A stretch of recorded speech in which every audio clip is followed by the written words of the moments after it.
नमस्कार, मैं हूं विनय पाठक। ये भारत न्यूज में आपका स्वागत है। हम आज बात करेंगे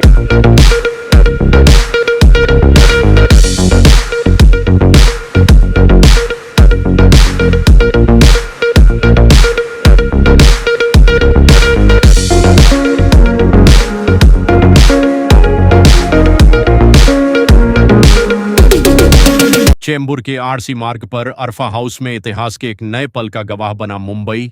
भीमसेना के राष्ट्रीय अध्यक्ष माननीय आर पांडियन का जन्मदिवस धूमधाम और जनसमरसता के साथ मनाया गया। यह समारोह सिर्फ एक जन्मदिन नहीं, बल्कि सामाजिक न्याय और समानता के लिए एक प्रतिबद्धता का जश्न था।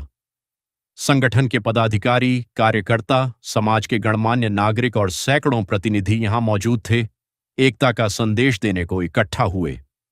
समारोह की खास बात, भीमसेना का नया कार्यालय भी उद्घाटित हुआ। नारियल फोड़ा गया, फीता काटा गया और राष्ट्राध्यक्ष माननीय आर पांडियन ने स्वयं उद्घाटन कर नए अध्याय की शुरुआत की।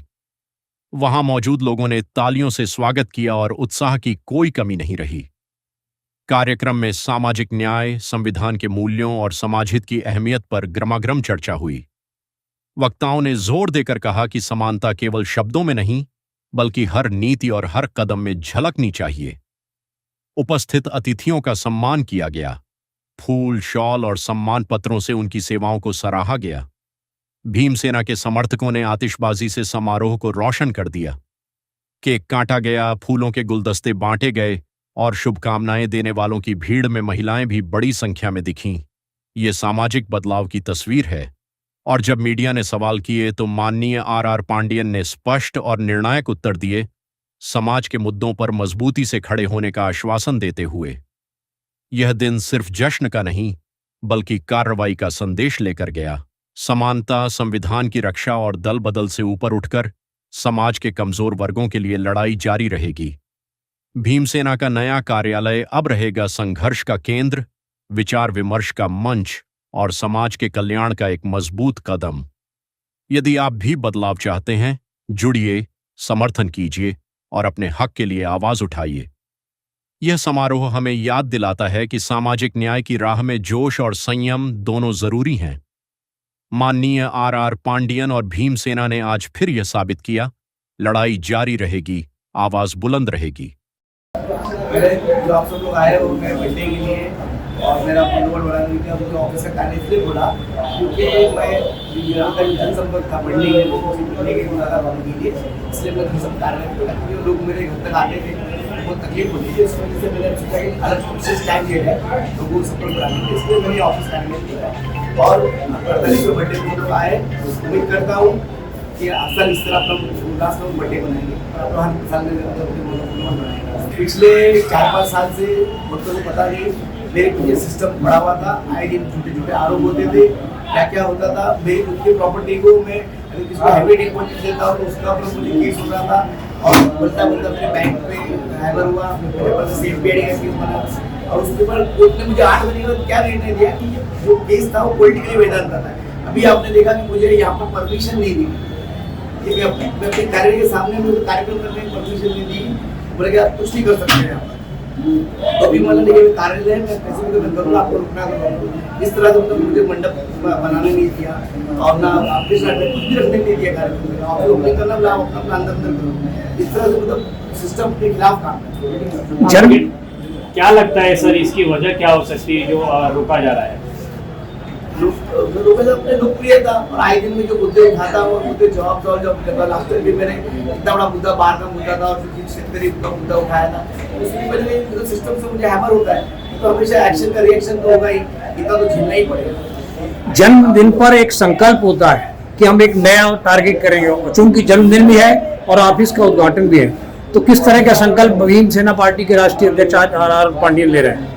मैं चाह रहा हूँ कि जो मेरे संगठन के लोग हैं, जो छोटे छोटे कार्यकर्ता है और जो गाँव में जो कार्यकर्ता है, जो शाखा है, उनसे फिर से पुनर्जीवित करना चाहता हूँ, मैं जान करना चाहता हूँ। और मैं चाहता हूँ कि 2029 में इलेक्शन में आएंगे तो जो भीमसेना पार्टी है उसकी ताकत से मतलब उभरेगी। और आपने देखा होगा जो नई पार्टी जो बनी तमिलनाडु के मुख्यमंत्री विजय तो उनसे मैं उम्मीद करूँगा कि हमारी महाराष्ट्र सरकार बहुत कुछ, और जो हमारे फडणवीस साहब बहुत कुछ मुख्यमंत्री सीखे, सुपरस्टार था, मुख्यमंत्री बन गए, तो अपने मुख्यमंत्री साहब भी अच्छा काम करके सुपरस्टार बन जाए।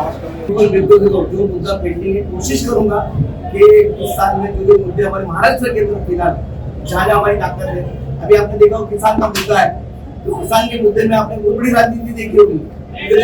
जो ये बच्चू कडू हाँ, उनकी प्रहार पार्टी ने लास्ट टाइम आंदोलन किया, ठीक है, उस आंदोलन को कहीं ना कहीं मुख्यमंत्री के बात करके मिटा सेटल किया, बोला कि जून में हम उसको मतलब सरसकट कचरा जो है माफ करेंगे।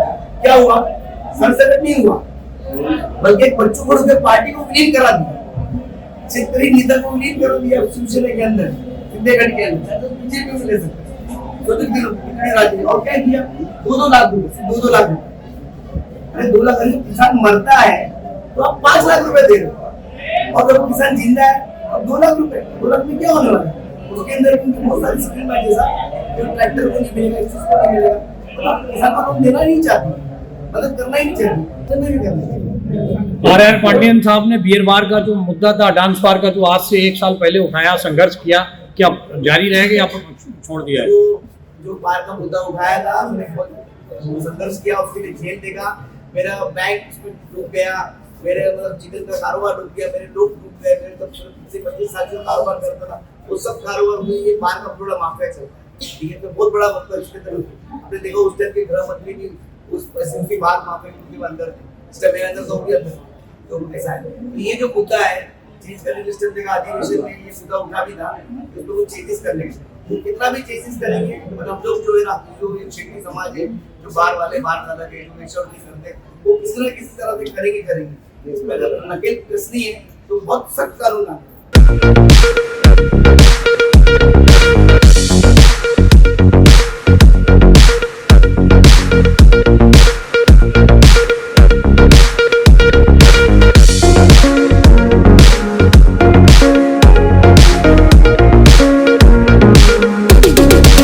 धन्यवाद। विनय पाठक को दीजिए इजाजत। नमस्कार।